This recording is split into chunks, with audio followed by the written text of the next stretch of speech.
Halo, selamat pagi sahabat Kata Data, apa kabar? Semoga selalu dalam keadaan sehat, tetap produktif, dan tetap mematuhi protokol kesehatan 5M di masa pandemi seperti sekarang ini. Perkenalkan, saya Puri Anindita yang akan memandu acara rangkaian Indonesia Data and Economy Conference atau ID Kata Data 2021 Reimagining the Future of Indonesia. Sesi ke-15 kali ini akan menyoroti tema Payment System in Digital Era selama 1,5 jam ke depan. Ide Kata Data, Bapak Ibu, sahabat Kata Data sekalian, merupakan event tahunan Kata Data yang menyuguhkan beragam diskusi inspiratif seputar data dan ekonomi secara virtual yang digelar dari tanggal 22 Maret hingga besok 25 Maret 2021. Acara ini disponsori oleh Ease Ventures, Bank DBS Indonesia, PT Barito Pacific Tbk, BNI, PT PLN Persero, Unilever Indonesia, GIZ, German International Cooperation, Link Aja, dan acara ini didukung oleh GoPlay, Oxford Business Group, serta para media partner, Media Group, Metro TV, Media Indonesia, Medcom.id, dailysocial.id, Berita 1, Techinasia, Kompas.com, dan juga NET.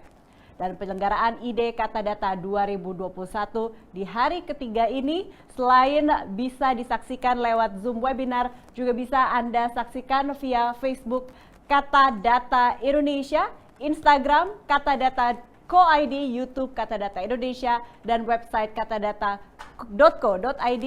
Dan jangan lupa acara hari ini disponsori oleh BNI.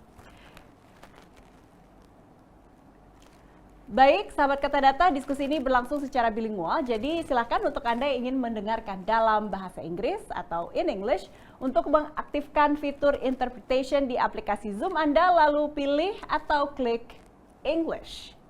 Mengawali sesi kali ini, sudah terhubung secara virtual bersama kita semua Ibu Filia Ningsih Hendarta, Assistant Governor, Head of Payment System Policy Department, Bank Indonesia, untuk menyampaikan keynote speech-nya. Selamat pagi menjelang siang, Ibu Fili. Selamat pagi, Mbak Puri. Sehat selalu.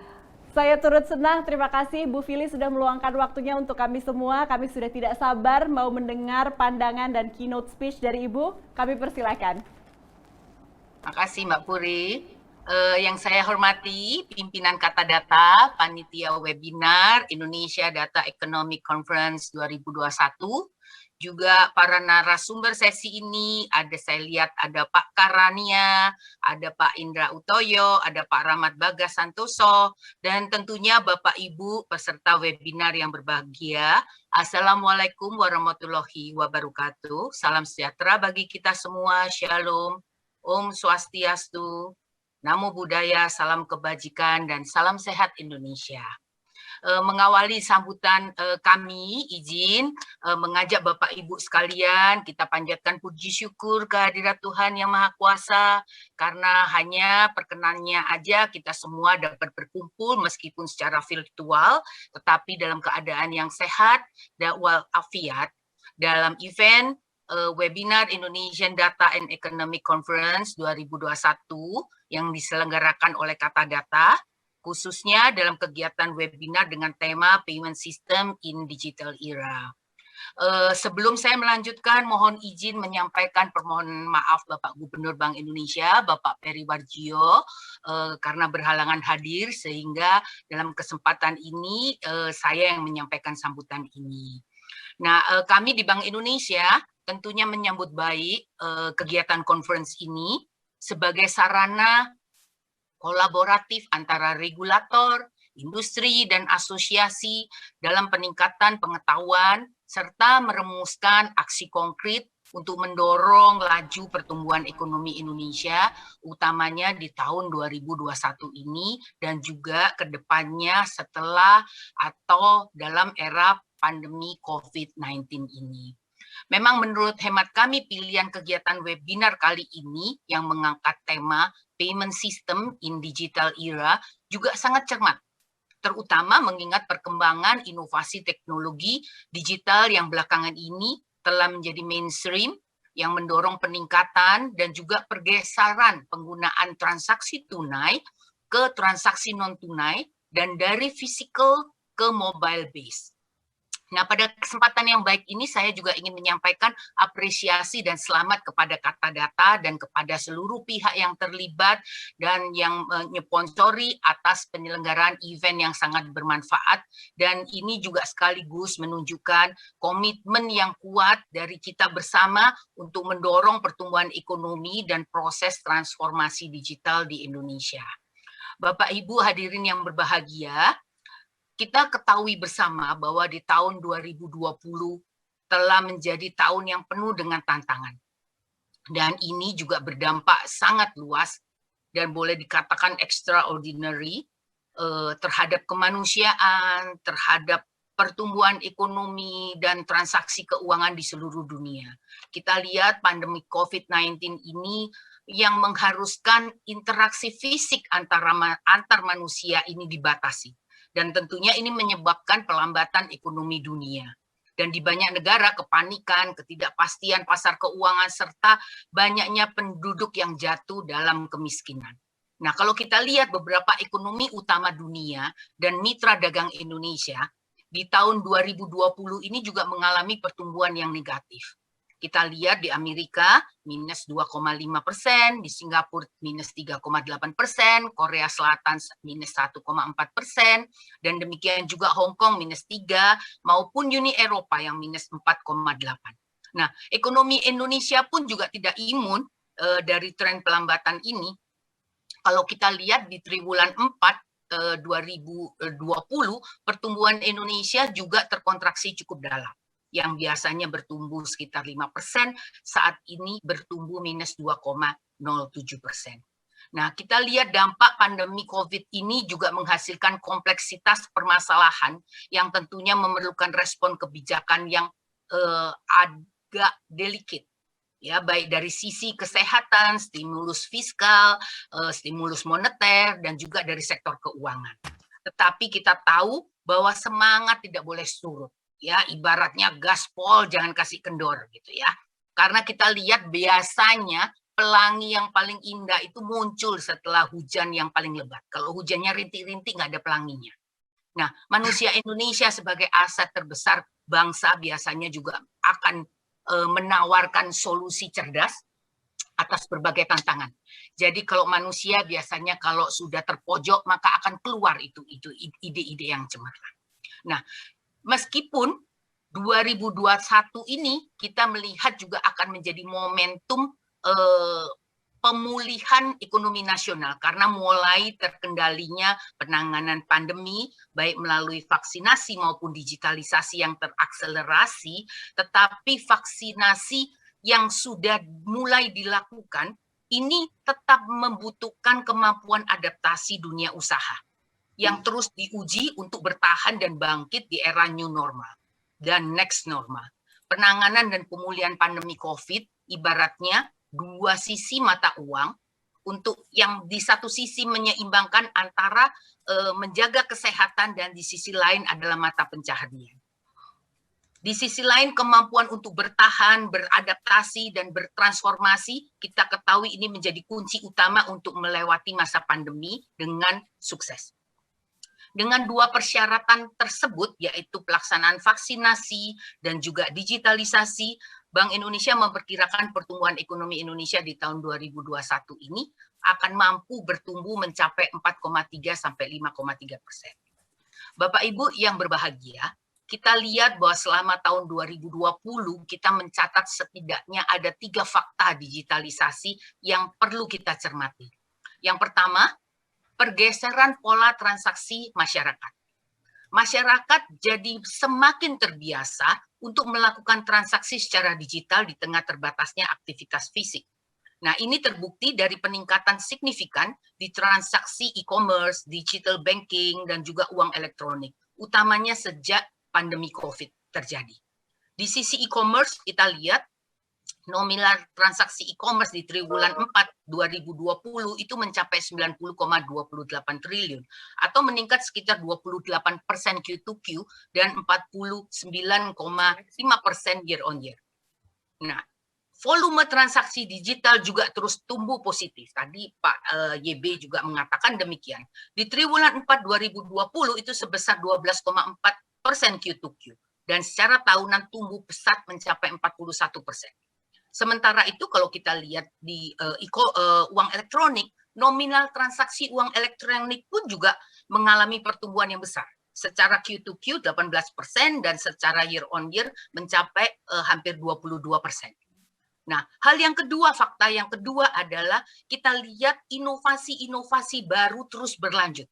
Inovasi bukan lagi tahunan, tapi semakin pendek. Even harian sudah terjadi inovasi. Nah, ini dihasilkan oleh startup maupun fintech dan juga perbankan akselerasi transformasi digital. Melakukan hal ini sebagai pemain yang sudah ada lebih dahulu, ya, baik perbankan maupun IKNB dan juga perusahaan-perusahaan lain juga terus berpacu melakukan akselerasi transformasi digital. Kalau kita lihat misalnya perusahaan fintech ini terus mengeluarkan produk barunya. Dan mereka berkolaborasi dengan pelaku lama. Pelaku lama dalam hal ini adalah perbankan, IKNB.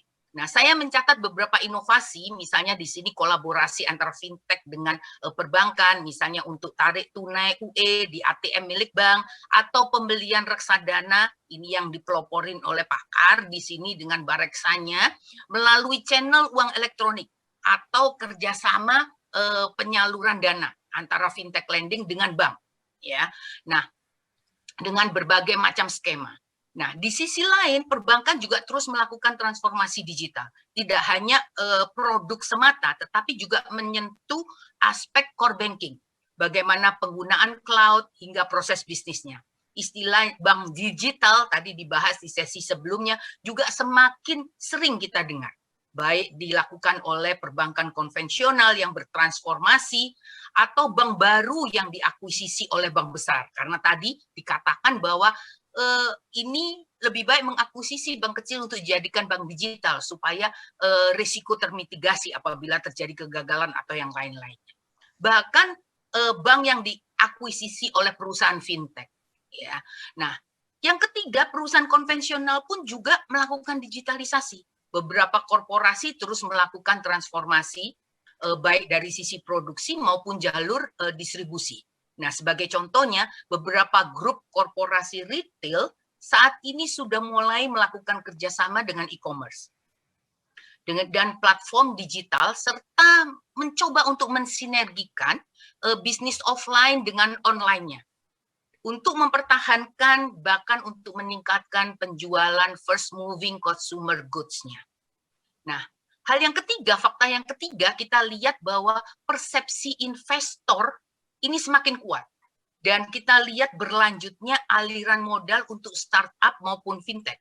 Akselerasi kinerja fintech itu mampu menarik minat investor ya untuk melakukan pendanaan pada fintech Indonesia. Geliat EKD ini yang terus bertumbuh itu juga meningkatkan pertumbuhan jumlah pendanaan investor pada industri fintech. Kalau kita lihat ini mencapai 2,19 miliar US dollar atau tumbuh 235% kalau dibandingkan dengan jumlah pendanaan investor di tahun 2019. Nah, ke depan pendanaan investor terhadap fintech ini juga kami harapkan terus meningkat, khususnya pada sektor payment dan investment. Nah, kendati terus bertumbuh, akselerasi EKD ini bukan berarti tanpa tantangan.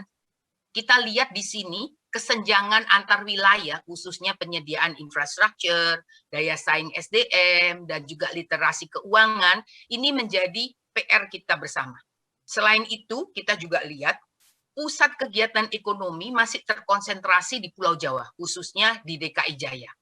Nah, ini menyebabkan sebaran transaksi digital ini belum merata, ya, karena digitalisasi. Karena itu ya kita lihat bahwa digitalisasi ini perlu untuk dinavigasi dan diorchestrating gitu ya melalui pendekatan kebijakan yang tidak bisa parsial.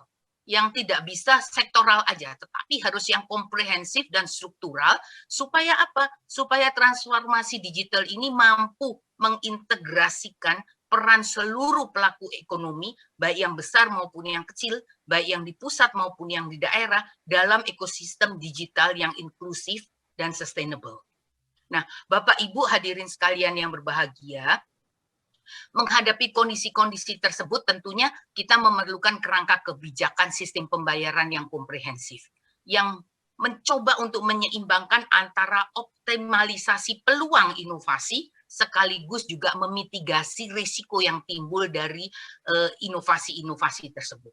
Nah, sebagai salah satu respon kebijakan, Bank Indonesia sudah menerbitkan blueprint Sistem Pembayaran Indonesia 2025 yang kita kenal dengan BSPI 2025 yang berorientasi penuh pada upaya membangun ekosistem yang sehat sebagai panduan bagi perkembangan ekonomi keuangan digital di Indonesia.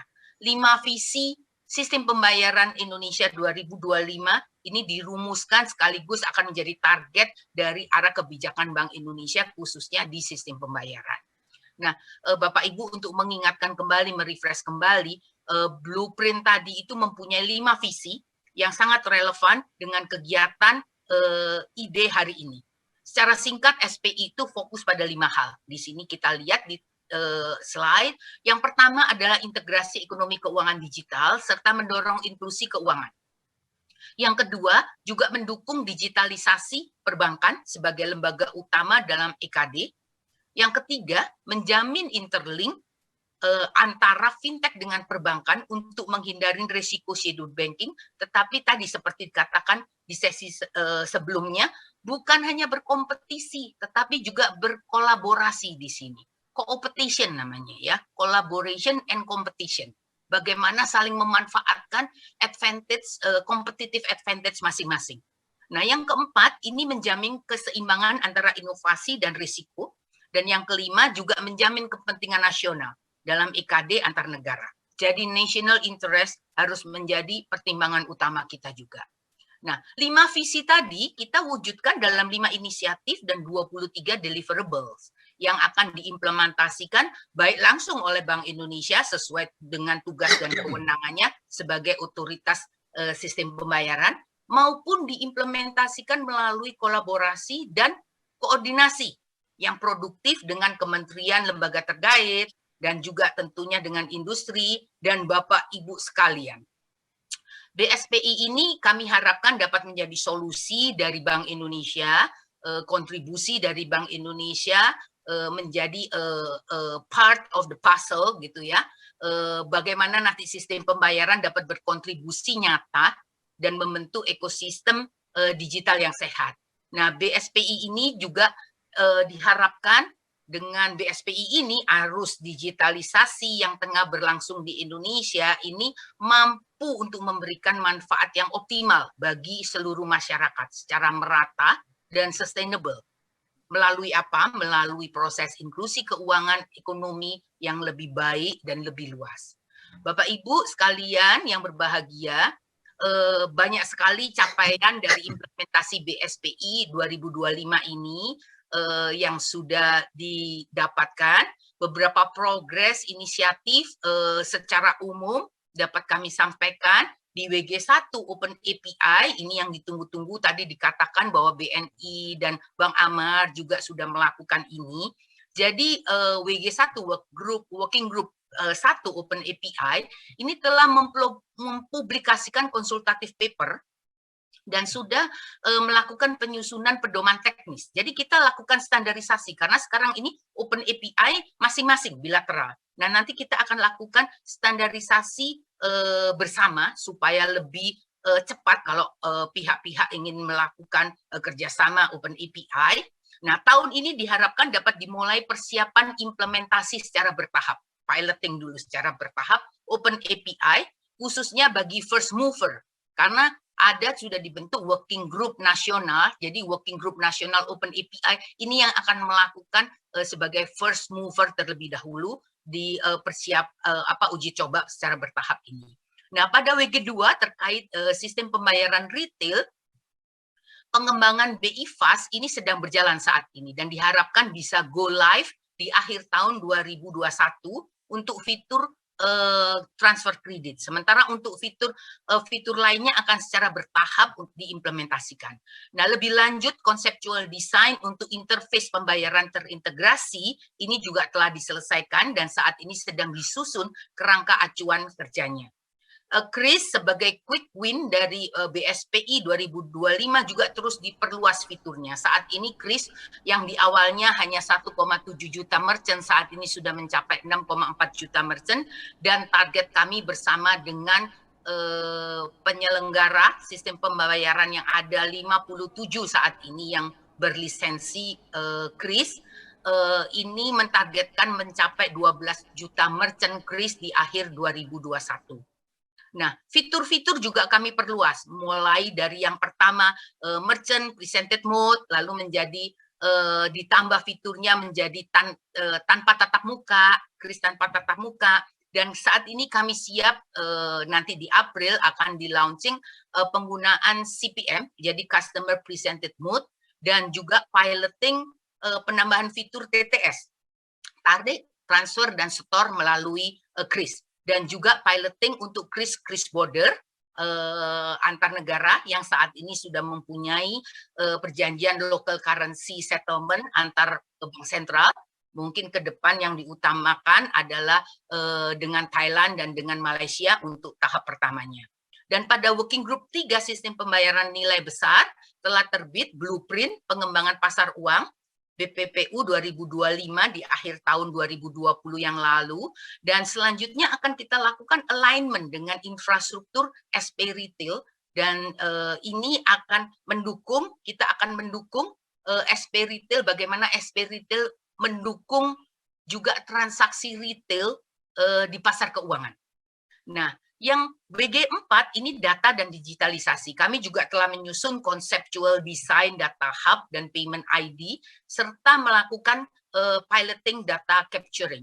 Tahun ini diharapkan sudah dapat dimulai implementasi secara bertahap fungsi capturing, analytic, dan juga data as a services. Jadi kami ingin menggunakan data-data sistem pembayaran yang kita capture, itu akan menjadi public goods yang bisa diakses oleh publik dan akan berkontribusi misalnya bagi otoritas akan menjadi masukan otoritas untuk membuat kebijakan.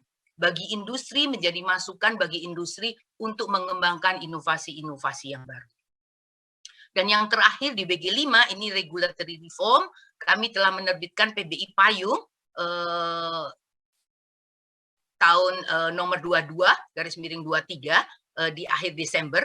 Dan ke depan akan segera diterbitkan PBI, PJP, dan PIP, jadi penyelenggara jasa sistem pembayaran dan penyedia infrastruktur pembayaran. Dan juga kami akan melakukan grand launching Sandbox 2.0 kami. Jadi sandbox-nya itu kalau dulu sandbox-nya hanya berisi regulatory sandbox, tapi ke depan kita akan lengkapin dengan developmental approach, yaitu menambahkan innovation sandbox dan juga industrial sandbox. Nah, juga pengaturan manajemen risiko cyber termasuk juga MOU dengan Badan Sandi dan Cyber Negara. Nah, Bapak Ibu, keseluruhan inisiatif tersebut tentunya memerlukan dukungan dan kolaborasi intensif dan produktif dari seluruh stakeholder terkait. Kami di Bank Indonesia tidak bisa kerja sendiri. Oleh karena itu, baik dari kementerian, lembaga, maupun industri sistem pembayaran nasional, kami mengajak untuk bersama-sama hand in hand untuk melakukan dan mengawal implementasi dari blueprint SPI 2025 ini. Kami meminta komitmen dan kolaborasi dari seluruh stakeholder. Dan pada tanggal 5 sampai 8 April yang akan datang, kami bersama-sama dengan Kemenko Perekonomian akan menyelenggarakan Festival Ekonomi Keuangan Digital Indonesia 2021 atau kami singkat dengan FEKD, yang ini akan menjadi ajang nasional, ajang kita bersama, yang melibatkan seluruh stakeholder yang terlibat di ekonomi keuangan digital. Kementerian, lembaga, otoritas, asosiasi, industri, dan masyarakat. Nah, pelaksanaan FECD ini sendiri, Bapak Ibu, ditujukan untuk 3 hal, yaitu yang pertama adalah untuk memperkuat awareness dari masyarakat. Jadi ekspektasinya kita mempunyai level pemahaman yang sama. Jadi sama-sama kalau kita level pemahamannya sama, awareness-nya sama, akan lebih mudah untuk bekerja sama. Dan yang kedua adalah untuk kolaborasi dan dukungan KL terkait. Jadi kami saling mendukung. Jadi ibaratnya don't reinvent the wheel. Jadi manfaatkan aja masing-masing, dia ahli di bidangnya, minta yang ahli untuk melakukan. Jangan kita yang tidak ahli melakukannya, malah nanti tidak efisien. Jadi bagaimana kita berkolaborasi, yang ahli melakukan keahliannya, tetapi kita saling bergandeng tangan untuk mencapai satu tujuan. Nah, juga yang ketiga adalah mendorong inovasi EKD dan percepatan pemulihan ekonomi nasional. Seperti halnya webinar yang dilakukan oleh Kata Data, kita juga mengharapkan dari FECD ini akan keluar ide-ide baru, apa inovasi-inovasi yang perlu menjadi perhatian kita bersama. Nah, pelaksanaan FECD ini akan mengambil tema besar, yaitu bersinergi dalam akselerasi digitalisasi ekonomi dan keuangan Indonesia. Dan kami mengharapkan melalui kegiatan ini, seluruh stakeholder, baik regulator, industri maupun masyarakat, baik di tingkat pusat maupun di daerah, dapat berkolaborasi secara virtual untuk menyamakan persepsi, sekaligus mempersiapkan arah kebijakan ekonomi keuangan digital ke depan. Nah, Bapak Ibu hadirin yang sekalian, dalam keselamatan ini kami dari Bank Indonesia juga ingin menyampaikan 3 pandangan kami terkait dengan elemen penting yang menurut hemat kami perlu menjadi perhatian kita bersama dalam proses transformasi digital. 3 elemen ini penting untuk menjadi mindset kita bersama, regulator maupun pelaku usaha, agar transformasi digital ini mampu tumbuh akseleratif dan tetap inklusif. Pertama, pembentukan ekosistem menjadi kunci. Ya, lesson learn membuktikan bahwa perluasan ekosistem digital itu menjadi kunci keberhasilan dalam kompetisi antara pelaku pasar tadi. Beberapa pemain yang unggul dalam industri sistem pembayaran misalnya adalah para pelaku yang menguasai ekosistem end-to-end. Kita lihat saat ini mereka yang menguasai ekosistem end-to-end baik di dalam negeri maupun di luar negeri itu yang lebih unggul daripada yang tidak memiliki ekosistem. Meskipun demikian, perluasan ekosistem itu tidak harus melalui kita mendirikan atau kepemilikan perusahaan, ya. Jadi tidak harus melalui kepemilikan perusahaan, misalnya lewat akuisisi atau merger. Tetapi perluasan ekosistem ini bisa dilakukan melalui kolaborasi. Tadi di sesi sebelumnya juga dikatakan, melalui kolaborasi yang produktif antara pelaku industri seperti bank dengan fintech dan dengan pelaku e-commerce, ya. Jadi kembali lagi, don't reinvent the wheel gitu ya. Kita langsung aja lihat mana yang lebih efisien. Hal yang kedua, kolaborasi antara bank dengan fintech. Ya, ini merupakan hal yang kedua. Masa depan industri keuangan ini adalah konvergensi penyediaan layanan keuangan oleh bank dan fintech. Perbankan di sini dapat memanfaatkan kehadiran fintech untuk teknologi dan menerapkan konsep yang lebih inovatif dan juga menciptakan banyak ide yang lebih agile. Nah, sebaliknya, fintech juga dapat meleverage data nasabah dari bank untuk memperkuat kualitas pelayanannya kepada konsumen dan juga manajemen risiko dari perbankan yang lebih baik, lebih prudent, serta dana yang lebih murah yang dimiliki oleh perbankan. Nah, hal yang ketiga, ini UMKM. Kita tahu UMKM adalah kekuatan utama ekonomi yang perlu didorong. Nah, UMKM selama ini telah menjadi salah satu penopang ekonomi nasional. Kalau kita lihat, setidaknya ada kurang lebih 63 juta unit UMKM. Dan ini berkontribusi terhadap 97% total tenaga kerja. Bahkan 60% terhadap PDB nasional. Nah, karenanya kami di Bank Indonesia melihat bahwa UMKM ini menjadi sektor ekonomi yang perlu mendapat perhatian agar terintegrasi dalam ekosistem ekonomi digital tadi. Nah, Bapak Ibu hadirin yang berbahagia, last but not least, kami percaya bahwa digitalisasi ini mampu membawa Indonesia bertransformasi menjadi negara maju berpendapatan tinggi. Transformasi digital di sektor keuangan yang dilakukan bersama-sama baik oleh regulator maupun industri dan maupun masyarakat akan mampu menjawab tantangan di era kenormalan baru dan akan memberikan manfaat yang lebih besar bagi kita semua. Kami ingin mengajak Bapak Ibu pelaku industri sistem pembayaran untuk bersinergi dan berkomitmen penuh dalam mendukung inisiatif dan mengawal kebijakan dan implementasi sistem pembayaran nasional sebagaimana tertuang dalam BSPI 2025, termasuk pencapaian KRIS 12 juta merchant, elektronifikasi transaksi pemerintah, karena baru-baru ini sudah terbit Kepres pembentukan tim percepatan dan perluasan digitalisasi daerah. Jadi di provinsi dan di tingkat kabupaten dan kota wajib dibentuk TP2DD yang akan bertujuan untuk mendorong inovasi dan transaksi ekonomi dan keuangan secara digital di daerah. Nah, ini akan membuka peluang yang besar.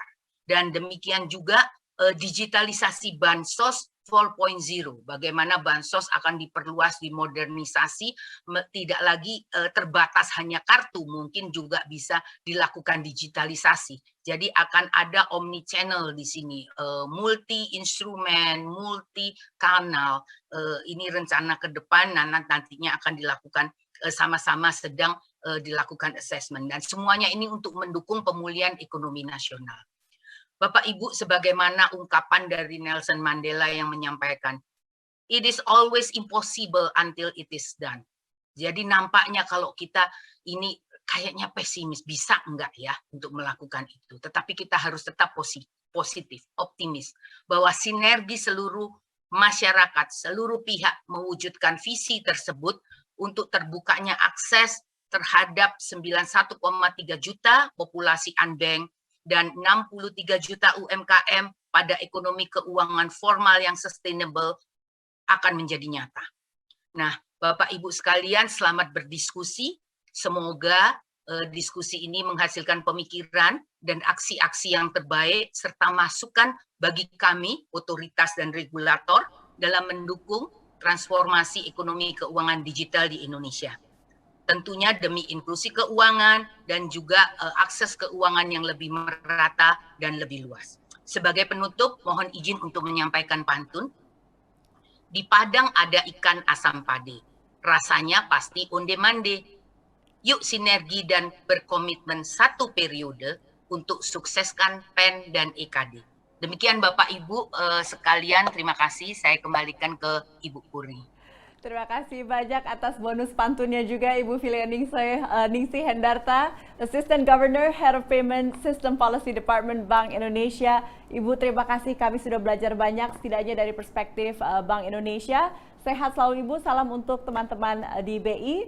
Kalau saya boleh menyoroti sejenak, tadi ada 3 pesan utama mengenai transformasi digital dari Bu Fili, yaitu pembentukan ekosistem adalah kunci, kemudian kolaborasi bank dengan fintech, nanti dengan pembicara yang selanjutnya bisa kita gali lebih lanjut, kemudian UMKM adalah kekuatan utama ekonomi yang perlu kita dorong bersama-sama. Mari kita lanjutkan diskusi hari ini, sudah terhubung secara virtual narasumber kami. Saya mau ucapkan selamat datang dulu kepada Bapak Karadia Dharma Saputra, President of OVO. Selamat pagi menjelang siang Pak Kara. Selamat siang Mbak, apa kabar?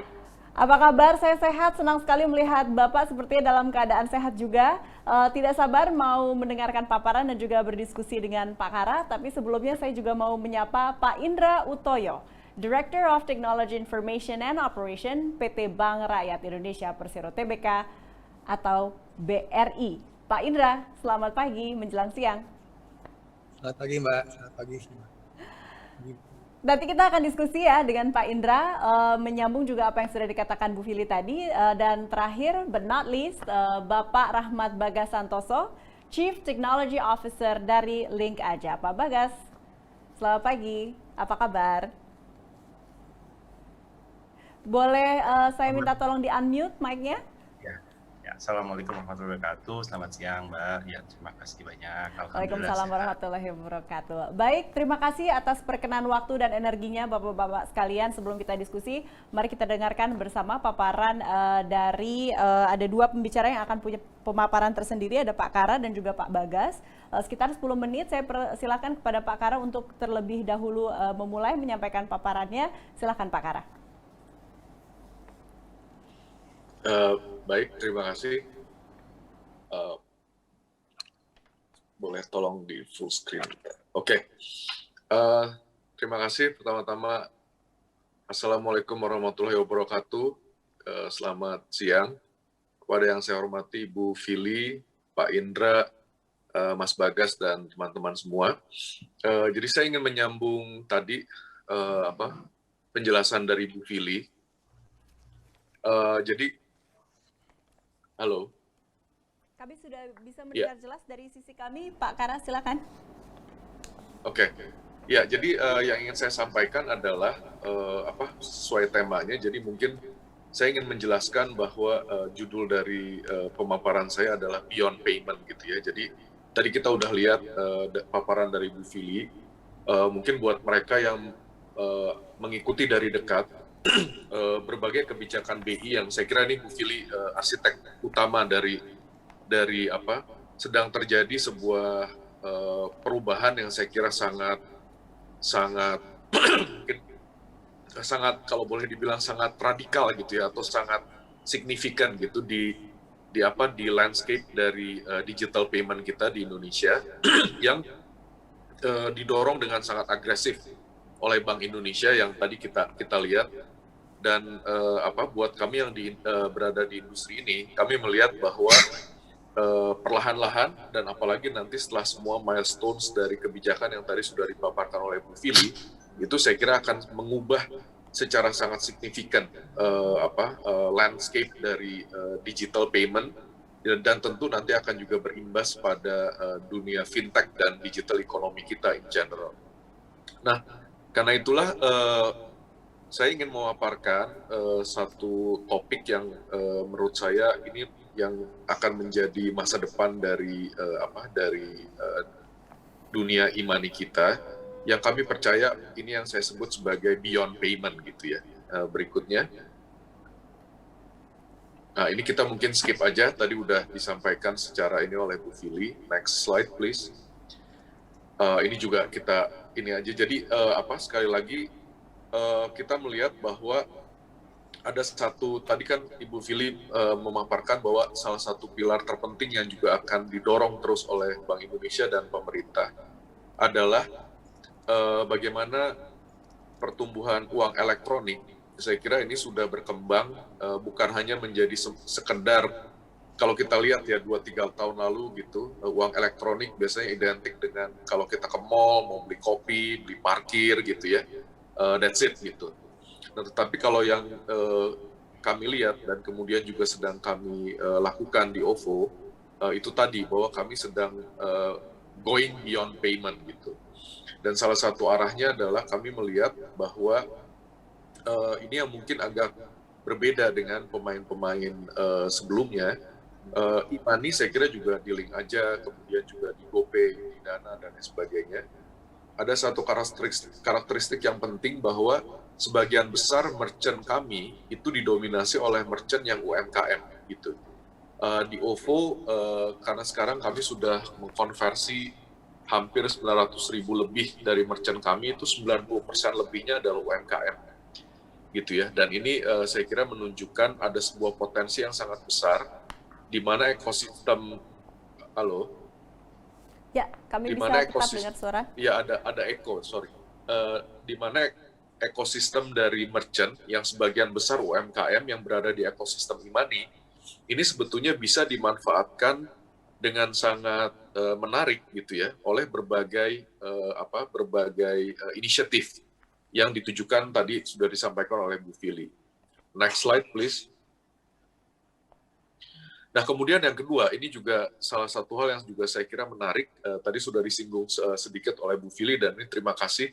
Kemarin kami sudah mendapatkan persetujuan dari Bank Indonesia, termasuk OJK. Kami juga melihat bahwa e-money itu bukan hanya, sekali lagi, sudah bukan lagi hanya untuk membeli kopi, bayar parkir gitu ya, tetapi bahkan sekarang e-money juga sudah bisa menjadi sebuah tools menyediakan ekosistem untuk mendorong pendalaman pasar modal kita. Ini data yang ingin kami share. Kita tentu paham bahwa selama pandemi terjadi pertumbuhan yang sangat luar biasa di dunia online investment kita, baik itu di reksadana, saham, termasuk juga di surat berharga negara. Nah, satu hal yang menarik, salah satu kendala utama dari perkembangan e-investment kita, khususnya di retail, itu selama ini terus terang terkendala dari sisi payment.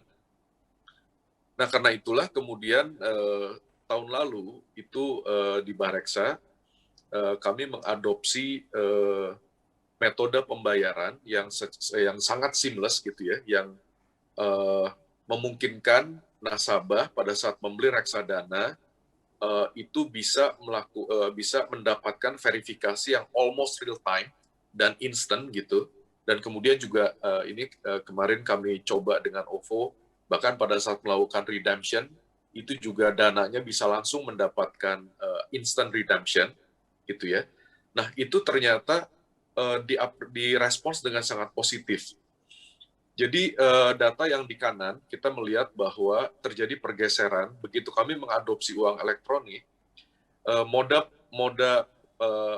moda pembayaran ini hanya di reksadana, itu kemudian yang semula sangat bertumpu pada mekanisme transfer bank gitu ya. Ini memang di industri investment kita, payment salah satu hal yang memang terus serius diperbaiki. Ini switch gitu. Dan sekarang hampir lebih dari 55% transaksi di Bareksa, ini retail gitu ya, yang membeli reksadana itu sudah memilih menggunakan uang elektronik. Nah, ini saya kira salah satu bukti bahwa industri atau pemain e-money itu sudah mulai going beyond payment. Berikutnya. Nah, ini menyambung tadi sekali lagi bahwa ekosistem e-money sudah juga bisa dimanfaatkan untuk mendorong pendalaman pasar modal kita, khususnya di reksadana. Ini kemarin kami meluncurkan fitur namanya Invest kerjasama OVO dengan Bareksa, dan dalam 4 minggu sekarang sudah lebih dari 200.000 pengguna baru. Nah, sebagai catatan jumlah nasabah reksadana kita sekarang baru sekitar 3 juta lebih gitu ya. Nah, ini sekali lagi menunjukkan bahwa ekosistem e-money itu sekali lagi bukan hanya bisa dimanfaatkan untuk membeli kopi, bayar parkir, gitu, tapi bahkan juga bisa dimanfaatkan, dioptimalisasikan untuk mendorong pertumbuhan retail investment kita. Hal yang sama kita lihat juga di SBN. Kita melihat terjadi pertumbuhan SBN yang juga sangat pesat, dan ini juga nanti OVO juga akan ikut berkontribusi gitu ya. Dan sekarang Kementerian Keuangan juga sudah membuka kesempatan, bahkan juga mengencourage pemain-pemain e-money untuk juga bersama bank menjadi lembaga persepsi lainnya gitu. Lembaga persepsi adalah lembaga pembayaran resmi yang ditunjuk oleh Kementerian Keuangan untuk bisa menerima pembayaran dari pajak dan non-pajak. Nah, saya kira juga ini merupakan sebuah area strategik yang mudah-mudahan bisa membawa dampak yang sangat signifikan bagi pendapatan negara pajak dan non-pajak kita ke depan. Sekali lagi dengan memanfaatkan teknologi dan ekosistem dari e-money industry. Berikutnya. Oke, tadi Bu Fili sudah menyinggung bahwa sudah ada baru saja diterbitkan keputusan Presiden mengenai TP2DD. Ini juga salah satu area yang juga OVO akan berkontribusi. Pada bulan Maret 2021, kami sekarang sedang melakukan integrasi dengan beberapa aggregator. Tujuannya adalah pada akhir bulan ini, mudah-mudahan kami sudah bisa membantu 105 kabupaten dan kota sehingga masyarakat itu bisa lebih mudah membayar PBB, retribusi, samsat, PDAM, dan lain sebagainya. Nah, saya kira ini juga dilakukan ya oleh teman-teman yang lain gitu. Dan kemudian juga alternatif scoring itu juga salah satu hal yang baik di OVO maupun di perusahaan e-money juga akan memasuki area ini, dan mudah-mudahan ini nanti juga bisa akan membantu perbankan maupun lembaga keuangan konvensional lainnya untuk kita bisa semakin memahami karakteristik dari nasabah dan potensial nasabah kita gitu. Dan dari situ saya kira dengan demikian nanti kita akan bisa menyediakan service yang lebih baik dan lebih tepat sasaran gitu. Seiring dengan alternatif credit scoring yang nanti saya kira juga akan semakin berkembang luas. Berikutnya. Nah, saya kira ini satu dari 2 slide saya yang terakhir.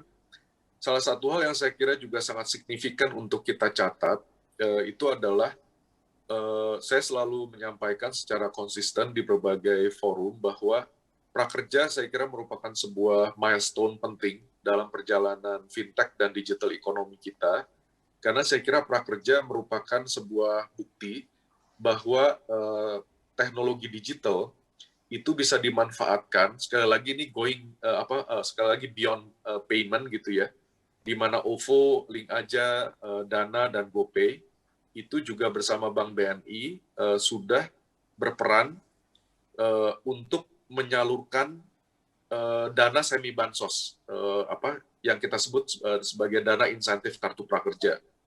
Skalanya saya kira sangat besar. Kemarin total dana yang dialokasikan 20 triliun. Dari total 20 triliun, sekitar 15 triliun dialokasikan untuk dana insentif ke 5,6 juta peserta. Dan kalau saya periksa dari semua matriks yang ada di OVO, ternyata semua matriks utama dari penyaluran bansos itu meningkat secara sangat signifikan jika dibandingkan dengan penyaluran dana bansos secara manual sebagaimana di tahun-tahun sebelumnya. Gitu. Berikutnya. Oke, ini terakhir. Saya kira juga ini tadi sekali lagi menggarisbawahi apa yang disampaikan oleh Bu Fili.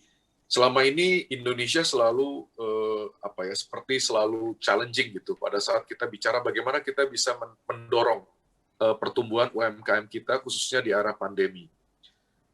Ini semacam sebuah persoalan klasik yang selama ini selalu saja diperdebatkan gitu, didiskusikan.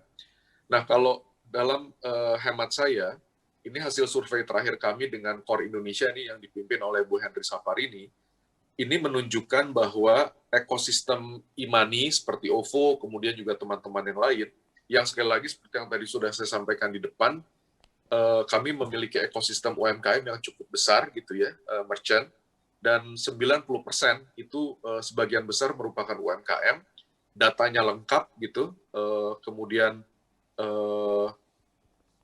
dan dari survei yang baru kami lakukan, itu ternyata kita bisa memanfaatkan teknologi business flow dan mekanik dari e-money ini untuk bisa mendorong perbaikan-perbaikan di UMKM kita.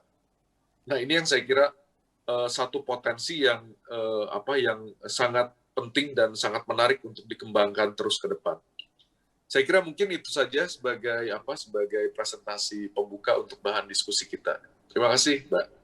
Terima kasih Pak Kara. Nanti kita akan diskusi. Tadi kalau boleh saya highlight beberapa poin-poin menarik. Tadi kan kita sudah dengar juga dari Bu Fili bahwa ada harapan KRIS atau QRIS itu se-Indonesia 12 juta merchant. Nah, OVO juga sudah ikut ada andil di dalamnya. 90% merchant adalah UMKM dan tadi tema besarnya dari Pak Kara adalah beyond payment, kemudian fintech mendongkrak pertumbuhan investor, demokratisasi industri reksadana, jadi ada investasi di sana, kemudian OVO juga memfasilitasi prakerja, dan ada harapannya dampak sosial terhadap UMKM. Nanti kita akan diskusi lagi, tapi saya mau kasih platform ini sekarang untuk Pak Bagas yang sudah siap dengan paparannya. Silakan Pak Bagas. Ya, terima kasih.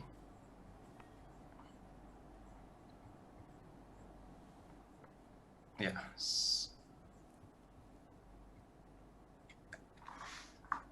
Boleh langsung aja. Assalamualaikum warahmatullahi wabarakatuh. Ya silakan next slide. Ya, jadi ya link aja sebelum lebih lanjut mungkin kita mau coba elaborasi dulu ya kira-kira apa sih link aja gitu ya. So link aja itu lahir dari semangat sinergi BUMN dengan tujuan mendorong inklusi keuangan serta melayani masyarakat dan UMKM. Sehingga tujuan kita mendorong inklusi keuangan dan inklusi ekonomi untuk meningkatkan pertumbuhan ekonomi Indonesia dengan visi menjadi platform keuangan digital pilihan bangsa dengan misi membangun dan ekosistem platform pembayaran serta keuangan yang sesuai dengan kebutuhan masyarakat dan UMKM Indonesia. Ya, dari tujuan, visi dan misi itu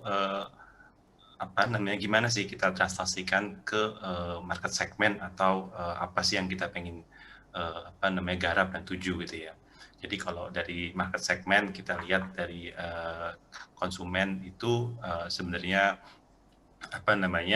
especially on merchant gitu ya, kita lebih mengejar ke ultra micro sehingga kita ada di pertengahan di antara UMKM, jadi antara ultra micro dan besar gitu ya. Lalu secara geografis kita pun lebih ke kota tier 2 dan tier 3 sehingga kalau mungkin di tier 1 ya kita ada gitu ya, ada ekstensi tapi kita sebenarnya lebih besar di tier 2 atau 3 gitu ya. Untuk use cases, kita coba yang paling komprehensif, di mana sekarang link aja itu dan juga tipe transaksi yang kebutuhan pokok dan produktif, di mana link aja itu sekarang sudah melayani bangsa Indonesia untuk pembayaran melalui QR, tidak hanya di di mall atau di mana, tapi kita lebih ke basic kebutuhan dari bangsa Indonesia, seperti buat pembayaran bensin, lalu buat KRL, lalu buat transportasi dan kawan-kawan. Dengan itu, dengan menyediakan servis-servis tersebut, kita berharap dan yakin bahwa visi, misi dan tujuan yang kita telah kita definisikan itu kita bisa dapat gitu ya. Ya, dari visi misi tersebut muncullah beberapa produk yang kita tawarkan. Yang pertama tentu saja link aja itu uang elektronik. Lalu kita pun mulai beberapa tahun lalu menjalankan uang elektronik syariah seperti yang ada di background saya ini, tanggal syariah. Lalu juga kita juga support merchant-merchant yang ada di di Indonesia, especially yang tier 2 dan tier 3, kita ada app buat merchant. Jadi sebagai contoh, app kita ditujukan untuk merchant-merchant UMKM yang yang sebagai tonggak ekonomi Indonesia. Lalu untuk bagian syariahnya kita pun selain ke use case yang syariah tapi juga kita lebih dalam lagi ke use case yang khusus syariah seperti masjid gitu ya. Jadi kalau kita donasi dengan ke masjid mungkin akan lebih afdol gitu ya kalau kita menggunakan uang elektroniknya pun syariah. Jadi dari ujung ke ujung sudah syariah. Mungkin selanjutnya bisa. Ya, jadi selama hampir 2 tahun kita beroperasi, kita alhamdulillah sudah bisa menyediakan ekosistem yang komprehensif buat kebutuhan harian masyarakat. Kita bisa lihat Maret 2019 link aja dibentuk dan Juni 2019 link aja memulai usaha. Saat ini kita sudah ada banyak use case yang kita dan banyak yang lain yang kita telah berikan kepada masyarakat, dan kita lihat di demografi pengguna link aja dari 66 juta pengguna terdaftar, 75% itu berada di tier 2 dan tier 3 dan lebih ke suburb lagi gitu ya. Jadi ini cara kita untuk membangun inklusi keuangan gitu ya. Karena kalau hanya Jakarta gitu ya, dan sedangkan Indonesia kan bukan hanya Jakarta tapi juga banyak pulau, banyak kota lainnya yang butuh juga inklusi keuangan. Jadi ya dengan pencapaian ini kita yakin bahwa ya kita sudah berada di arah yang benar untuk ya membangun inklusi keuangan di Indonesia.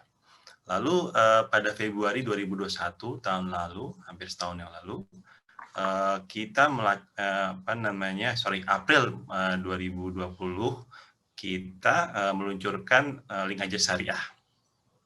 Dan alhamdulillah respons dari ya masyarakat, khususnya masyarakat Muslim cukup baik gitu ya. Kita sudah sekarang lebih dari 2,2 juta pengguna syariah, dan kita sudah juga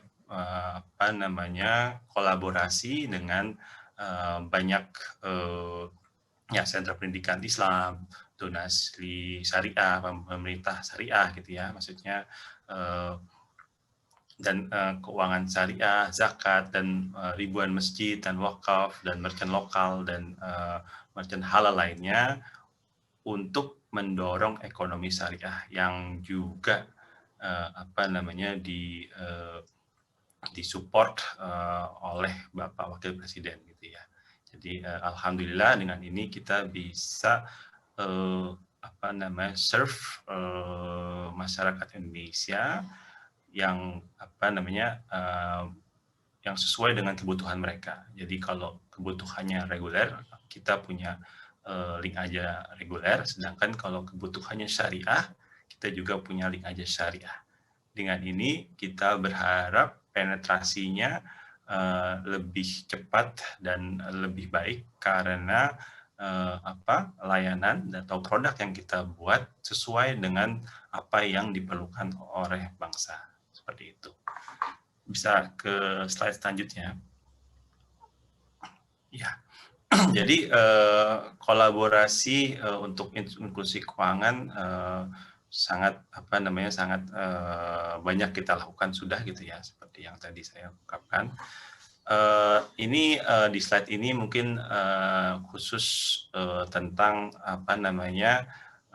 alignment dengan tadi blueprint dari BI untuk 2025 gitu ya. Terus bisa di alignment ini kita bisa lihat gimana kita support buat blueprint BI sehingga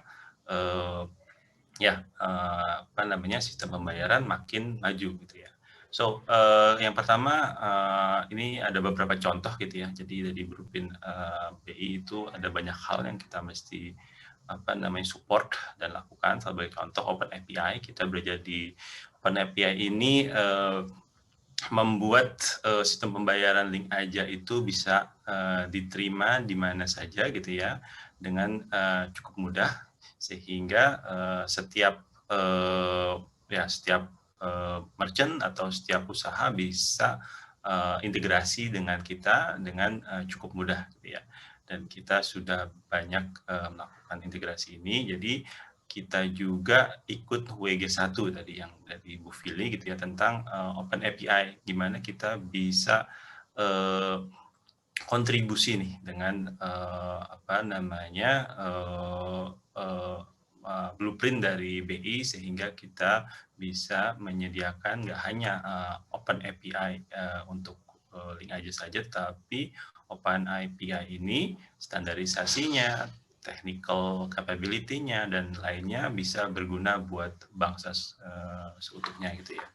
Lalu kita juga selalu support on KRIS. Ya, sebagai contoh kita udah ada di WG2 kalau nggak salah tentang KRIS transfer gitu ya. Jadi ini sebagai improvement dari KRIS yang sudah dilakukan, KRIS MPM dan KRIS CPM, kita coba improve on KRIS transfer gitu ya. Tapi ini masih dalam WG gitu ya, mungkin belum bisa saya masih semoga bisa semakin cepat bisa dibuka ke publik gitu ya. Mudah-mudahan dengan ini juga bisa membantu. Lalu di Sandbox 2.0 yang baru dilakukan oleh Bank Indonesia, masih soft launch ya, kita juga mempersiapkan salah satu inovasi kita di syariah. Kita mencoba menyediakan pembayaran untuk sistem pembayaran untuk para santri. Tetapi yang unik di sini, para santri yang ada di pesantren tidak memiliki handphone, gitu ya. Dan biasanya orang tua para santri itu pengen tahu nih anaknya ini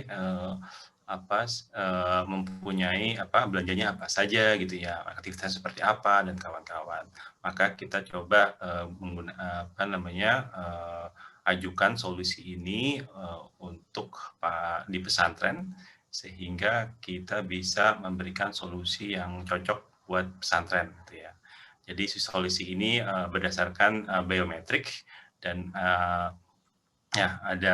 jadi penggunanya itu bukan hanya santrinya, tetapi juga orang tua pesantren yang bisa melihat penggunaan dari uang elektronik ini terhadap anak-anaknya.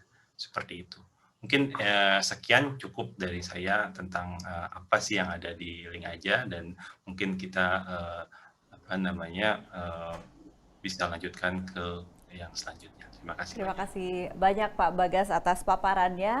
Kita langsung masuk ke sesi diskusi, dan saya juga mengundang Anda untuk nanti ikut di sesi tanya jawab. Mungkin sudah bisa dituliskan pertanyaan sekarang, silahkan gunakan fitur Q&A box yang ada di layar Anda, ditujukan kepada narasumber siapa. Karena tadi kita sudah mendengarkan perspektif dari Pak Kara dengan Beyond Payment-nya, dan kemudian tadi dari Pak Bagas, Link Aja, ini tadi kalau saya boleh kutip ada 66 juta pengguna terdaftar, kemudian 2,2 juta ini pengguna Link Aja Syariah, jadi juga akan bermain di ranah syariah. Saya mau mendengar dari Pak Indra dulu yang sudah sabar menanti. Terima kasih Pak.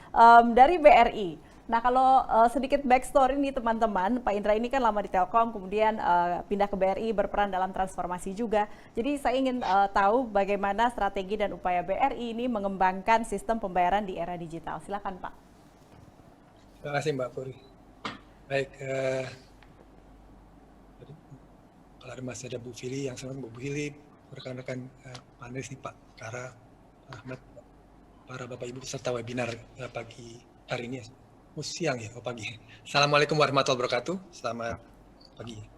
Baik, jadi kalau dari tadi saya sangat impress dengan presentasi Bu Fili tadi, beberapa kata kuncinya saya rasa sangat relevan dengan BRI juga begitu kan. Tadi kata kunci terakhirnya adalah ekosistem, kemudian kolaborasi dan UMKM. Dan memang BRI kan bank yang sangat, memang kita fokus ya di segmen UMKM, mikro, kecil, menengah begitu. Nah, terkait dengan sistem pembayaran digital, maka memang kita harus merujuk kepada yang apa tadi yang saya rasa yang sangat kita bangga ya punya blueprint tadi yang disampaikan oleh Bu Fili. Nah, kita lihat bagaimana ini bisa kita dukung inisiatif ini. Maka dari sisi kapabilitas yang dibangun di BRI adalah dua hal ya yang saya rasa align juga dengan blueprint SPI ini. Pertama adalah open banking, karena kita juga sadar ini eranya kolaboratif ekonomi, dan bank sebagai intermediaries ini kita juga nanti akan berkolaborasi secara masif dengan partner-partner fintech payment begitu ya, para digital player melalui open banking dan open API ini. Yang kedua adalah dengan mobile centric-nya kita begitu ya, bagaimana menjadi ke depan saya rasa model dari pembayaran ya either contactless atau QR based atau juga mobile begitu. Nah, ini yang kita kembangkan begitu, dan saya rasa nanti berbagai model pembayaran tadi, baik itu contactless payment ya untuk bayar tol dan sebagainya. Kemudian ada cardless, saya rasa ke depan juga akan makin cardless ya. Terus juga smartphone revolution, yang bagaimana kita nanti semua akan lebih berbasis aplikasi begitu ya. Juga kita juga membangun kolaborasi secara global ya dengan partner-partner global supaya payment ini juga bisa merangkul menjangkau juga pembayaran borderless begitu, dengan partner seperti Alipay, seperti Master, Visa, UnionPay dan lain sebagainya. Juga kita lihat model-model pembayaran yang berkembang seperti berbasis online, ada virtual account. Ini hal-hal yang saya rasa akan menjadi pilar-pilar dari solusi-solusi pembayaran di ke depan, dan BRI saya rasa akan berkembang dengan pilar tadi begitu ya. Dan diharapkan akan BRI bisa juga tentu berharap bisa melayani sebanyak-banyaknya, karena kita bank mikro ya yang melayani di rural, bisa melayani sebanyak-banyaknya untuk melakukan transaksi sesering-seringnya dengan biaya semurah-murahnya, tentu juga melalui kolaborasi dengan OVO, dengan Link Aja dan partner-partner yang lain. Kira-kira begitu, Mbak Puri? Baik, saya juga mau bertanya ini, sepertinya pelaku industri dan kita semua sudah menantikan bagaimana tantangan dan peluang kerjasama BRI dengan Alipay. Mungkin Bapak bisa bicara sedikit tentang itu, silakan Pak. Oke, jadi memang BRI ini mendapat izin ya dari BI untuk bersama dengan Alipay, karena kebetulan kan kita lihat ada fenomena bagaimana wisata mancanegara begitu yang masuk ke Indonesia kan, kalau nggak salah sekitar 16 juta dulu sebelum pandemi ya. Kemudian Cina ini kan termasuk nomor 2 terbesar setelah Australia gitu.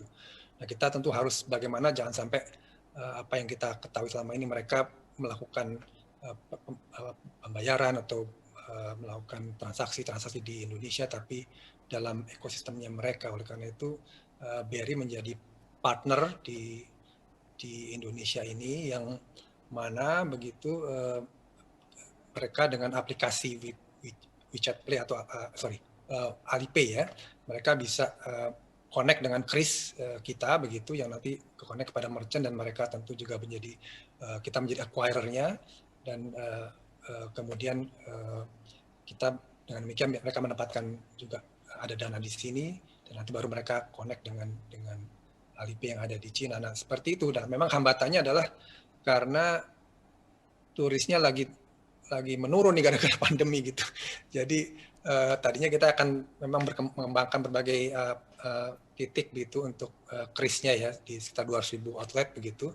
Tapi memang ini agak tertunda karena kondisi pandemi, sehingga memang wisatawan dari Cina yang masuk memang jauh berkurang. Tapi intinya sebagai solusi untuk bisa berpartner menggarap potensi dari luar, ini sangat baik, dan saya rasa nanti harus resiprokal ya. Kita harapkan kris kita juga bisa dipakai di luar negeri, mungkin mobile apps-nya BRI misalnya dengan krisnya begitu bisa juga diterima di negara lain termasuk di Cina. Jadi ini menjadi hal-hal yang kita lihat sebagai potensi ke depan ya. Jadi ada inbound, tentu ada outbound-nya juga, dan case Alipay adalah case yang inbound begitu. Nanti kita juga berharap outbound juga bisa terjadi. Mungkin demikian update-nya, Mbak. Baik, terima kasih. Saya boleh ya berganti ke Pak Kara dulu. Tadi kita sudah dengar banyak dari Pak Kara, tapi juga kita optimis ya dengan peluang-peluang yang bisa terjadi di ekosistem sistem pembayaran digital saat ini. Tapi juga boleh saat ini menyoroti Pak Kara perspektif Bapak tentang tantangan justru di industri sistem pembayaran saat ini dan kedepannya post pandemic. Silakan Pak Kara.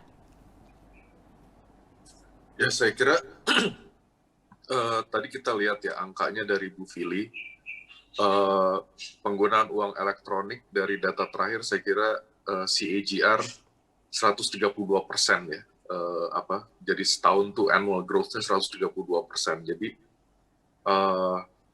dan kalau saya lihat data di OVO dan saya kira juga terjadi di teman-teman Iman yang lain termasuk di bank gitu ya, yang sudah secara agresif mengadopsi digital payment. Saya kira kita sedang melihat sebuah angka yang sangat besar, dan ini akan semakin besar, adopsinya juga akan semakin luas, dan akan semakin kompleks gitu. Dan saya kira memang tentu security menjadi salah satu challenge yang paling utama. Nah, terus terang yang menjadi permasalahan adalah di OVO gitu saya dengan tim ini setiap hari ini merupakan daily challenges gitu ya Pak Bagas, Pak Indra ya. Modusnya semakin bermacam ragam, Nah, mungkin ini memerlukan adanya firm law enforcement dari aparat penegak hukum kita gitu. Ini mohon maaf, ini sebetulnya sudah menjadi rahasia umum, cuma saya mulai konsisten gitu mengutarakan ini. Saya kira kita yang bergerak di bidang payment gitu ya, digital payment di perbankan, sebetulnya ada semacam rahasia umum gitu ya, bahwa ada, katakanlah sampai ada sebuah daerah Sulung itu yang Selapan memang ada sebuah daerah gitu yang itu luar biasa gitu. Daerah itu udah kayak jadi punya bisnis model gitu ya. Bisnis modelnya yaitu melakukan pembobolan cyber ke bank, ke e-money gitu. Dan itu luar biasa gitu. Bahkan itu betul-betul sudah obvious pelakunya itu lagi gitu, dan saya kira ini sudah saatnya ditindak secara sangat tegas gitu oleh aparat penegak hukum gitu ya.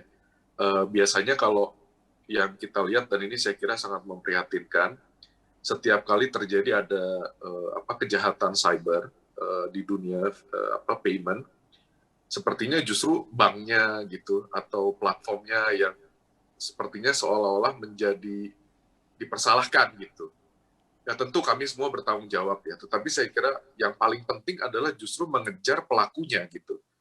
Dan saya kira ini pelakunya sudah sindikat, terbuka, beroperasi secara sangat terbuka, daerahnya juga jelas gitu.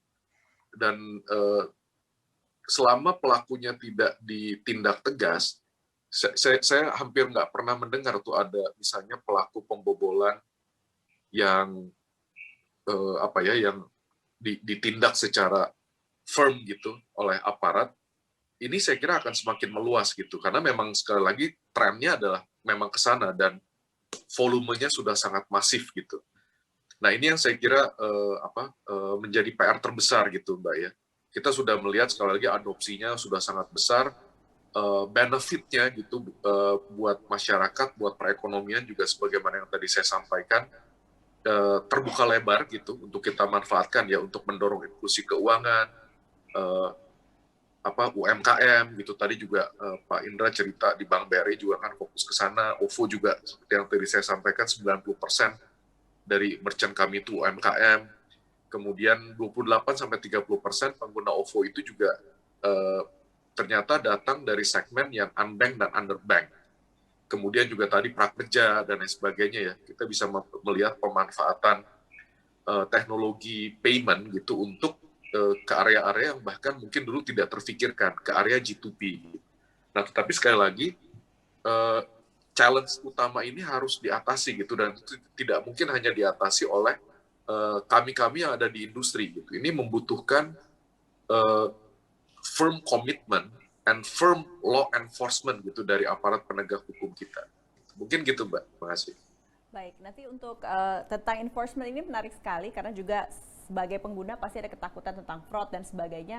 Saya akan bergantian nanti dari perspektif BRI, kemudian Link aja. Tapi karena sekarang lagi bersama Pak Kara dan sepertinya sudah menjadi pertanyaan banyak orang dengan adanya tren merger antara satu platform dengan yang lainnya.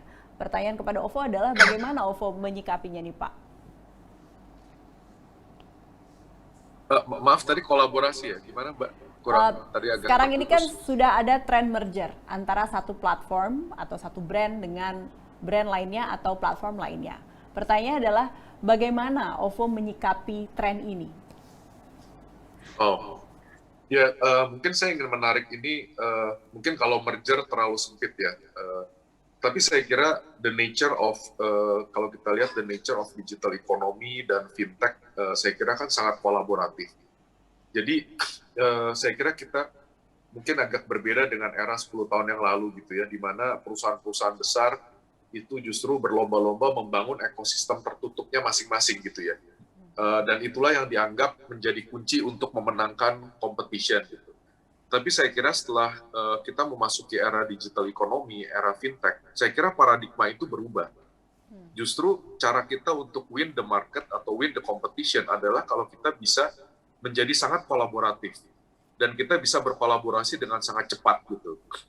Nah karena itulah saya kira kalau kembali ke tadi presentasi Bu Fili, Makanya tadi saya sampaikan bahwa ini sebetulnya Bu Fili sebagai arsitek utama dari blueprint sistem pembayaran Indonesia, dan ini beliau progresif sekali mendorong berbagai reformasi policy di dunia payment.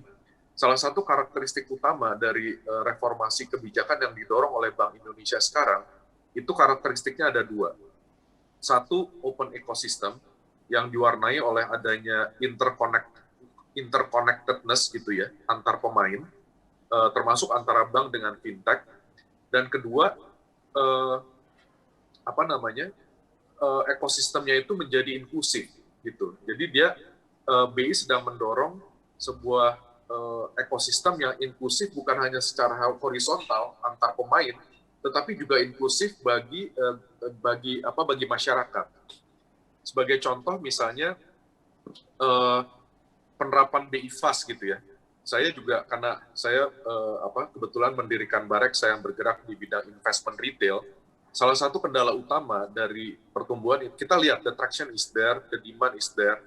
Tapi salah satu kendala utamanya itulah dari sisi keekonomiannya. Saya selalu memberikan contoh, misalnya SBN kita berkembang dengan sangat bagus. Tiket saya sudah diturunkan dulu, orang minimal cuma boleh beli kalau 5 juta rupiah, sekarang sudah diturunkan 1 juta rupiah oleh Kementerian Keuangan, dan kemudian kami sedang memohon kepada Kementerian Keuangan agar tolong Pak diturunin lagi Bu Sri Mulyani menjadi 500.000 gitu. Nah, tapi kuponnya kan dibagikan setiap bulan gitu ya, terus kuponnya 5%-an gitu, itu kuponnya aja mungkin sebulan cuma 5.000 rupiah. Nah, kalau kena biaya transfer sekarang 3.000 rupiah, itu menjadi nggak make sense gitu. Padahal the objective is really good, ya kan, supaya mendemokratisasikan pasar SBN kita, tetapi ini perlu adanya ekosistem yang lebih inklusif gitu. Nah, karena itulah Bu Fili dulu tuh waktu saya curhat begini, dia bilang, Pakar tenang aja, ini kita ada BI Fast. BI Fast didesain untuk menurunkan biaya transfer ke tingkat yang sangat rendah. Tujuannya apa ya? Tujuannya adalah supaya berbagai inisiatif yang dilakukan oleh seperti Kementerian Keuangan gitu ya, untuk mendemokratisasikan pasar SBN kita, itu menjadi logical, menjadi match gitu. Sekarang agak mismatch karena itu, tiket size sudah diturunin, tetapi biaya transfer masih terlalu tinggi. So this kind of ini, dan kemudian tadi ya open banking, open API gitu, saya kira itu akan membuat kolaborasi antar pemain fintech, antar bank, lembaga keuangan konvensional, itu saya kira akan menjadi semakin bertumbuh dengan sangat baik, dan juga yang lebih penting akan membuat kecepatan kita untuk go to market meningkat dengan sangat signifikan. Mungkin gitu, Mbak. Baik, kolaborasi adalah kunci, itu kata kunci dari apa yang sudah dipaparkan Pak Kara. Saya berganti ke Pak Bagas dulu nih, karena kita tadi bicara tentang fraud, kemudian regulasi. Sebenarnya kalau dari kacamata Link aja, ini regulasi apa sebenarnya yang dibutuhkan untuk pengembangan sistem pembayaran dari perspektif Pak Bagas? Silakan. Ya, seperti yang tadi Bu Fili kemukakan, sebenarnya regulasi yang ada di di blueprint itu sudah cukup baik, sudah sangat baik ya. Tapi mungkin kita mesti lihat lagi on the detail implementations. For example, Bu ya, kalau kita bandingkan antara KRIS dan sama Visa dan Mastercard, Bu ya. Kalau Visa dan Mastercard, Bu ya, ada rules antara acquirer dan issuer itu tebal sekali, Bu. Tebal sekali ya. Jadi apapun yang terjadi di situ udah ketahuan, Bu. Ini salahnya siapa? Ini salahnya issuer atau salahnya acquirer. Jadi dari sisi kita kita udah punya suatu pegangan untuk ya udah kita jaga aja sistem kita seperti yang sekarang gitu ya. Tapi mungkin dari BI atau dari rekan-rekan atau dari ekosistem harus juga mencontoh itu, Bu ya. Jadi kita punya suatu peraturan yang menurut saya cukup rigid atau cukup jelas gitu ya, untuk mengetahui kalau ada suatu masalah gitu ya. Terus masalah ini kita perlu tahu siapa yang salah dan gimana hukumannya, seperti itu sih, Bu ya. Jadi kalau dari sisi link aja gitu ya, yang kita lakukan sekarang kita coba proteksi sebaik mungkin gitu ya. Tapi dengan adanya kita proteksi keamanan kita, of course biayanya juga akan naik kan ya Bu ya. Nah, tetapi biaya yang akan naik itu tetap aja kalau misalnya on detail implementation rules-nya masih belum mungkin sekarang mau diperjelas lagi Bu ya, mungkin ya saya udah tahu juga ada workgroup yang memperjelas ini gitu ya, untuk memperjelas ini rules-nya seperti apa sih. Tapi ya kami berharap gitu ya di blueprint ini juga hal-hal yang kecil-kecil ini Bu ya, yang jadi kerjaan kita day by day juga mohon diperhatikan lebih gitu ya, sehingga karena kita juga tahu Bu ya, jadi sekarang apalagi di COVID ini dan semuanya serba digital, ya serangan digital dan itu juga makin meningkat ya. Jadi dan kita itu di Kris itu kan sistemnya interoperabilitas, jadi semuanya basically tersambung Bu. Jadi kalau Daylink aja sebagai acquirer atau sebagai issuer, ya kita juga tersambung dengan acquirer dan issuer lain gitu ya. Jadi nggak cukup kita hanya menjaga kita sendiri, tetapi belum peraturan yang menjaga keseluruhan ekosistem sudah ada, tetapi belum dalam ke detail. Menurut saya sih itu Bu ya. Jadi mungkin kita lebih dalam ke detail, sehingga kalau kita bisa merefer ke Mastercard atau Visa yang mereka sudah punya peraturan tebal sekali, jadi setiap setiap instance masalah itu sepertinya sudah ada di situ, dan itu sepertinya sudah jelas kalau kita baca ada masalah A, dia tahu mappingnya, oh ini masalahnya ke issuer, terus jadinya B, seperti itu sih Bu. Ya, sepertinya sinergi dengan apa yang dikatakan Bu Fili di depan, begitu ya, sudah ada payung besarnya, tapi sekarang waktunya kita turunkan menjadi sebuah aturan-aturan yang detail, yang tentunya BI juga mau merangkul semua stakeholder, begitu ya. Saya ke Pak Indra kembali, masih sama nih Pak, upaya BRI bagaimana melindungi pengguna layanan pembayaran digital dari sisi keamanan data maupun praktik fraud-nya, bagaimana? Silakan Pak Indra. Oke, baik. Jadi saya update juga ya apa yang, karena memang digital ini dua ya. Satu, dia exciting karena memang jadi memberikan banyak kemudahan, inovasi jadi bisa bertumbuh ya, sangat signifikan. Tapi yang kedua adalah scary-nya ya. Ini memang scary karena kemudian risiko cybernya besar sekali. Nah, memang kalau kita udah bicara kolaboratif ekonomi seperti ini, ya kita udah bicara open banking, ya kolaboratif, maka memang kita sekuat yang paling lemah begitu ya. Maka semua elemen memang harus kolaborasi. Jadi menghadapi fraud yang seperti itu, tadi seperti Pak Karania cerita ada satu kampung, memang harus menghadapinya bareng Pak. Kalau kita kompak, mereka mestinya juga mikir gitu ya. Nah, maka kami di Perbanas begitu juga ada effort, kami ada komite kerja cyber security yang memang melihat ini harus sebuah kolaborasi semua bank, fintech, kemudian juga regulator, termasuk penegak hukum, Bareskrim, kita melakukan kolaborasi. Tapi kita juga ada action-action yang memang harus kita lakukan secara pada domain kita, misalnya di bank begitu ya. Karena kan mereka misalnya kami dengan partner fintech, nanti dia pasti akan pindah-pindah uangnya itu antar bank. Ya, kita harus punya satu repository bersama yang memang blacklist dari KTP-KTP yang memang sudah melakukan fraud. Itu sedang kami lakukan bersama-sama OJK juga. Nanti kita juga dengan. Kedua adalah action cepat, karena dengan digital ini cepat sekali melakukan sebuah fraud gitu, skalanya bisa sangat eksponensial impact-nya. Tidak lagi kalau fisik mungkin kita masih bisa lambat, tapi kalau digital sangat masif, maka kecepatan untuk memblokir itu sekarang harus sangat cepat. Karena begitu nanti dilakukannya di BRI, mungkin larinya ke BC atau ke yang lain. Nah, kami juga secara lintas perbankan ini juga membangun mekanisme supaya blokir rekening itu dimudahkan dengan cepat, supaya jangan banyak prosedurnya, nanti keburu telat begitu ya. Kemudian juga sekarang mulai pintar mereka memindahkan uangnya ke virtual account sebagai tempat penampungan gitu. Ini juga hal yang lagi diatur. Kemudian edukasi juga kita lakukan terus ya bersama-sama untuk ke nasabah. Tapi tadi mungkin di era seperti ini memang untuk menghadapi yang penjahat seperti ini harus kolaborasi industri ya, regulator tidak cukup, tapi harus bersama-sama para pelakunya karena mekanisme nanti ada di para pelaku. Itu yang pertama yang saya ingin sampaikan. Kedua adalah ini kita harus punya kesadaran bahwa di era digital itu kita sebenarnya tergantung oleh telco, yaitu para mobile operators, karena fondasi kita adalah mobile operators.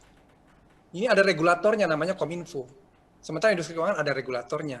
Katakanlah kalau pembayaran adalah BI.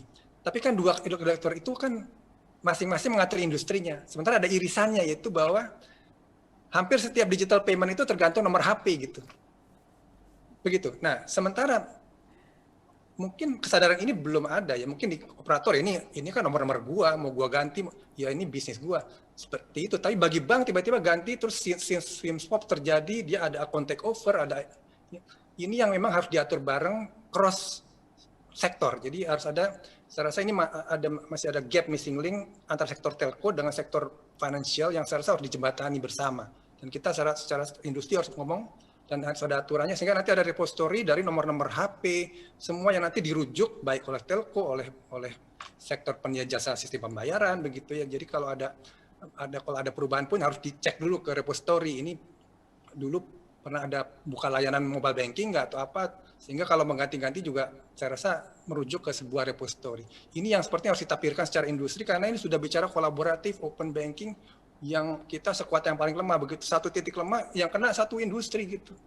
Kira-kira begitu mungkin, Mbak. Baik, terima kasih Pak. Kalau saya boleh simpulkan berarti adanya daftar hitam yang bisa diakses bersama. Kolaborasi artinya kita juga harus aksi cepat, fast action, harus ada ketika satu KTP ini terdeteksi sudah melakukan fraud ya, sudah waktunya masuk daftar hitam dan harus ada kolaborasi juga dengan telco ternyata ya Pak.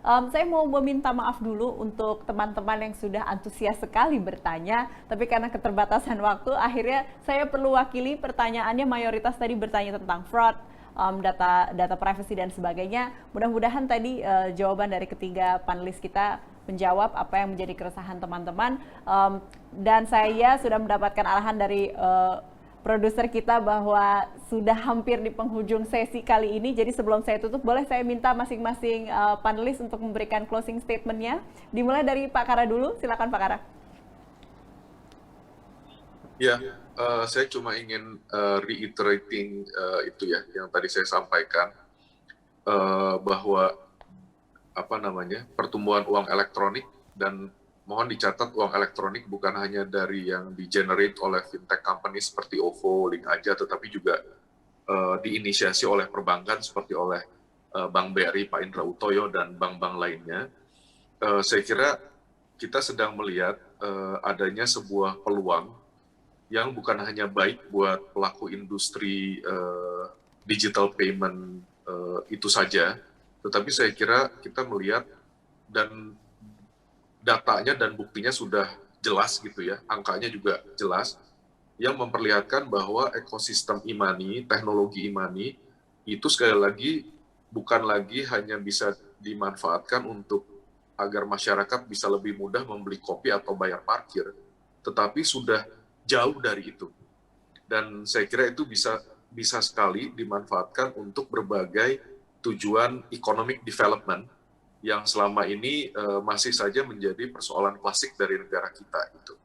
Nah, sebagai contoh tadi kita sudah lihat misalnya di area investment bertahun-tahun online penetrasi pasar modal kita jauh ketinggalan, even dibandingkan negara tetangga gitu ya. Jangan dibandingkan dengan Malaysia dan Singapura deh, dibandingin sama Thailand aja capital marketnya kurang, kita padahal lebih besar sedikit aja jauh ketinggalan gitu. Juga di area-area lainnya, misalnya financing terhadap UMKM, mungkin selama ini kita sangat bertumpu mostly pada BRI. Nah sekarang mungkin dengan adanya OVO, Link Aja, GoPay, Dana, dan juga pemain-pemain fintech lainnya, bagaimana ekosistem dan teknologi e-money ini itu bisa dimanfaatkan gitu untuk bagaimana kita sebagai sebuah negara bisa mencapai beberapa tujuan economic development kita yang selama ini mungkin masih menjadi PR besar untuk kita semua. Mungkin itu saja, Mbak. Terima kasih. Baik, terima kasih Pak Kara. Saya boleh ke Pak Bagas dulu. Silakan Pak Bagas dengan closing statement-nya. Ya, terima kasih Bu.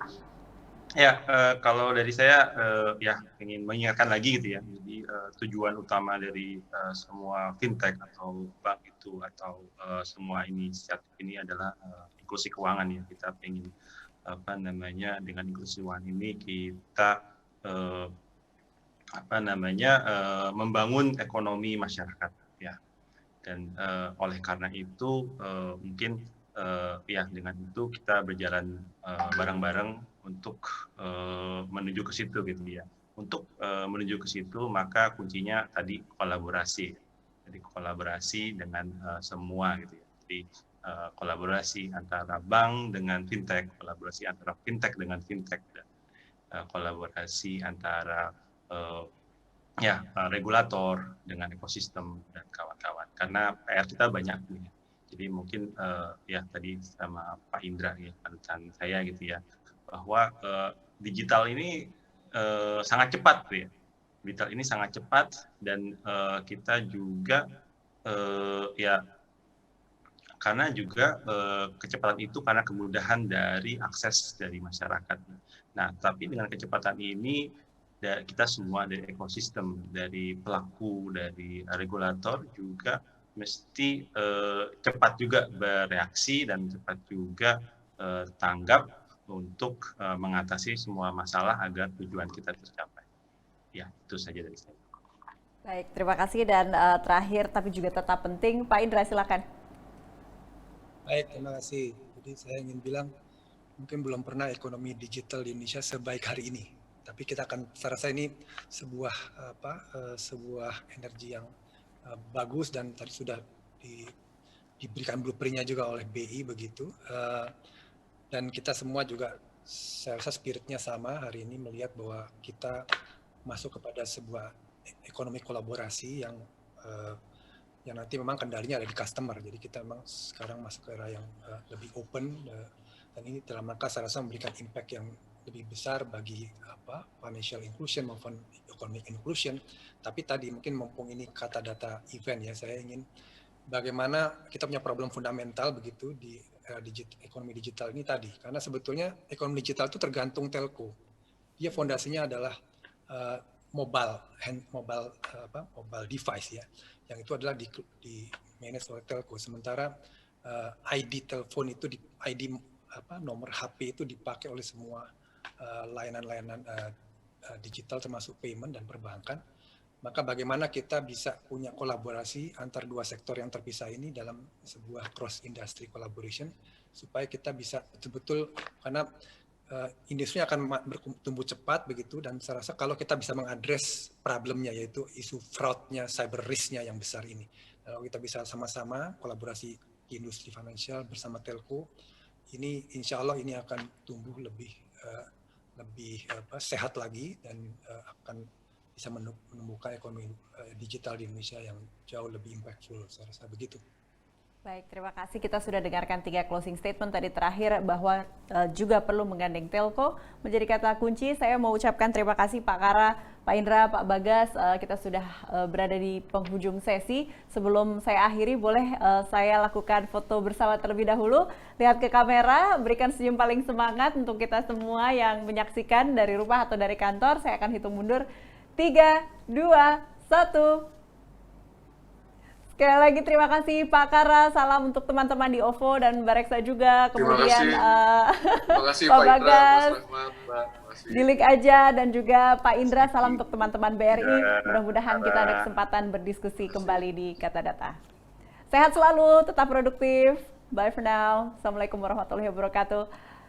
Baik, terima kasih sahabat Kata Data sudah mengikuti sesi dari tadi kita login 10.30 hingga sekarang. Ide Kata Data merupakan event tahunan Kata Data yang menyuguhkan beragam diskusi inspiratif seputar data dan ekonomi secara virtual yang digelar dari tanggal 22 Maret hingga besok hari terakhir 25 Maret 2021. Acara ini disponsori oleh East Ventures, Bank DBS Indonesia, PT Barito Pacific Tbk, BNI, PT PLN Persero, Unilever Indonesia, GIZ, German International Cooperation, Link Aja, dan didukung oleh GoPlay, Oxford Business Group, serta media partner, Media Group, Metro TV, Media Indonesia, Medcom.id, dailysocial.id, Berita 1, Tech Indonesia, Kompas.com, dan NET.